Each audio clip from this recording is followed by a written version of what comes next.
ጤና ይስጥልኝ። የለተሰኞ ዳር 29 2018 ዓ.ም የዋዜማ ለቸኮላ አበይት ዜናዎችን ይዘን ቀርበናል። ከዜናዎቹ ጋር ኢዮብ ተስፋዬ ነኝ። አብራችሁን ቆዩ።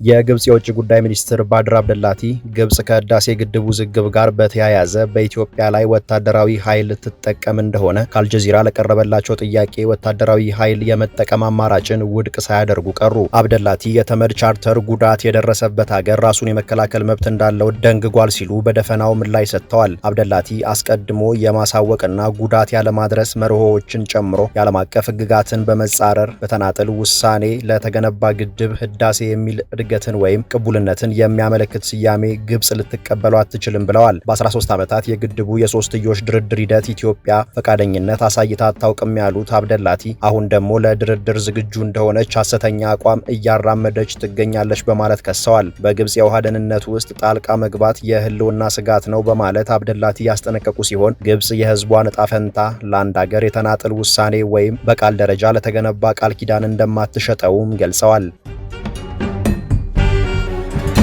የትግራይ ጊዜያዊ አስተዳደር አግዶት የቆየውን የማዕድን ማውጣት ስራ ለማስጀመር የሚያስችል አዲስ መመሪያ አወጣ። ዋዜማ የተመለከተችው መመሪያ ከሚያዝያ 2017 ዓ.ም በፊት ፈቃድ የያዙ የማዕድን አውጪዎች ፈቃዳቸውን እንዲያድሱ በተሻሻለው ደንብ መሰረት የማዕድንና ንግድ አስተዳደር ማህበራት የሮያሊቲ ክፍያ እንዲከፍሉ እንዲሁም የከባድ ማሽን ባለቤቶች ከማህበራቱ ጋር ውል እንዲያስሩ ያስገድዳል። መመሪያው በፈቃድ እድሳትም ሆነ አዲስ ፈቃድ በማውጣት ሂደት አንዳንዱ ማዕድን አውጪ በሚሰራበት ወረዳና ቀበሌ ጭምር ምርመራዎች እንደሚደረጉና በህገወጥ ማዕድን ማውጣት ሲሳተፉ በቆዩ ፈቃድ ያላቸው ማዕድን አውጪዎች ላይ ምርመራ እንደሚደረግ መመሪያው ያትታል። በመጽደቅ ሂደት ላይ የነበሩ የማዕድንና የማምረቻ ፈቃዶች እስኪገመገሙ ድረስ ባሉበት የሚቆይ ሲሆን የማሽነሪ የኬሚካልና የቴክኖሎጂ አቅራቢዎችም በመመሪያው መሰረት ፈቃድ እንደሚያገኙ በመመሪያው ላይ ተገልጧል። በባህላዊው መንገድ የማዕድን ቁፋሮ የሚያከናውኑ ማህበራት በማሽን የታገዘ ቁፋሮ ከሚያከናውኑት አውጪዎች ጋር ውል አስረው መስራት እንዳይችሉ መመሪያው አግዷል። በጋምቤላ ክልል ኢታንግ ልዩ ወረዳ ህዳር 28 ቀን ከቀኑ 6 ሰዓት 16 ተሳፋሪዎችን ጭኖ ወደ ጋምቤላ ከተማ በመጓዝ ላይ በነበረ አውቶቡስ ላይ ታርፓን በተባለ ቦታ ላይ በተፈጸመ ጥቃት በተሳፋሪዎች ላይ የሞትና ከባድ አካል ጉዳት መድረሱን የክልሉ ፖሊስ አስታውቋል። በጥቃቱ አንዲት ሴት ተሳፋሪ ህይወታቸው ሲያልፍ፣ ሌላ ሴት ደግሞ ከባድ ጉዳት ደርሶባት በጋምቤላ አጠቃላይ ሆስፒታል በጽኑ ህሙማን ክፍል ሕክምና ላይ እንደሆነች ፖሊስ ገልጧል። ታጣቂው በመጀመሪያ በስራ ላይ በነበረ የትራፊክ ፖሊስ ላይ በመተኮስ ሲሞክር መሳሪያው እንደከሸፈበትና በዚህ ወቅት የአካባቢው ፖሊስ አባላትና የፌዴራል ፖሊስ አብዛኞቹ ተሳፋሪዎችን ማዳን እንደቻሉ ተገልጧል። ፖሊስ ተጠርጣሪውን በቁጥጥር ስር ለማዋል ጥረት በማድረግ ላይ ነውም ተብሏል። የፕሬዝዳንት ዶናልድ ትራምፕ አስተዳደር ያወጣው አዲሱ የአሜሪካ የውጭ ፖሊሲ ላይ አሜሪካ በአፍሪካ ቀንድ ቀጠና የሚታዩ ግጭቶችንና ውጥረቶችን በመፍታት ላይ እንደሚያተኩር ያብራራል። አሜሪካ ለበርካታ አስርት ዓመታት በአፍሪካ የሊበራል ዴሞክራሲ ርዕዮትን በማስፋፋት ላይ አተኩራ እንደነበር የሚያትተው ፖሊሲው ከእንግዲህ ግን አሜሪካ ከአፍሪካ ሀገራት ጋር የንግድ አጋርነትን በማጠናከርና ግጭቶችን በመፍታት ላይ እንደምታተኩር ይገልጣል። አዲሱ የውጭ ፖሊሲ በተለይ በኢትዮጵያና ሶማሊያ እንዲሁም በኢትዮጵያና ኤርትራ መካከል ያሉትን ውጥረቶች በማብረድ ላይ ትኩረት ያደረገ እንደሚሆን ፖሊሲው በሰነዱ ላይ ጠቅሷል። በኢትዮጵያና ሶማሊያ መካከል ከባህር በር ጋር በተያያዘ የተፈጠረው ውዝግብ በቱርክ አሸማጋይነት ባለፈው ዓመት እንደተፈታ አይዘነጋም። አሜሪካ በተለይ ለኢነርጂ ቴክኖሎጂዋ ገበያቸውን ክፍት ከሚያደርጉ አቅምና አስተማማኝነት ካላቸው ሀገራት ጋር ትብብር እንደምታደርግ ፖሊሲው ጠቁሟል።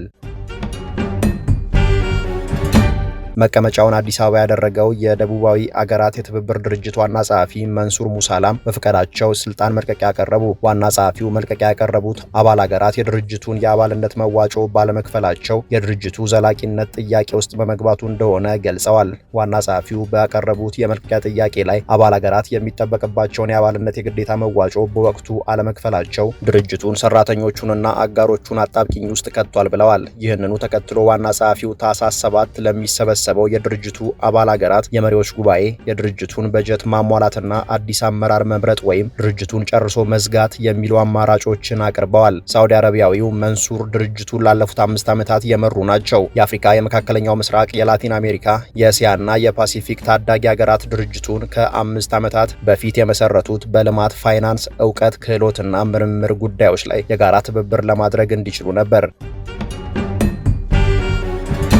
የሶማሊያዋ ጁባላንድ ራስ ገዝ ራሷን የቻለች መንግስት ለመሆን የሽግግር ሂደት መጀመሯን አስታወቀች። የጁባላንድ ግዛት ፓርላማ ትላንት ባደረገው የግዛቲቱ ህገ መንግስት ማሻሻያ ግዛቲቱ የሶማሊያ ፌዴራል ግዛት መሆኗን የሚጠቅሱ አንቀጾችን በሙሉ ከህገ መንግስቱ ላይ አስወጥቷል። ግዛቲቷ ከእንግዲህ የጁባላንድ ፌዴራል ግዛት መባሏ ቀርቶ የጁባላንድ መንግስት ተብላ እንድትጠራ ፓርላማው ወስኗል።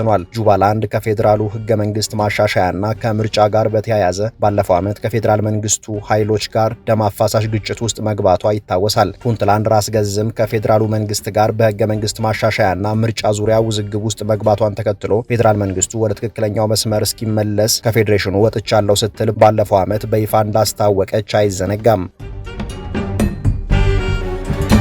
ለዕለቱ የያዝናቸው መረጃዎቻችን እነዚህ ነበሩ። ተጨማሪ የዋዜማ ዜናዎችንና መረጃዎችን ዋዜማ ሬዲዮ ብላችሁ በማህበራዊ ገጾቻችን ታገኛላችሁ። ጤና ይስጥልኝ።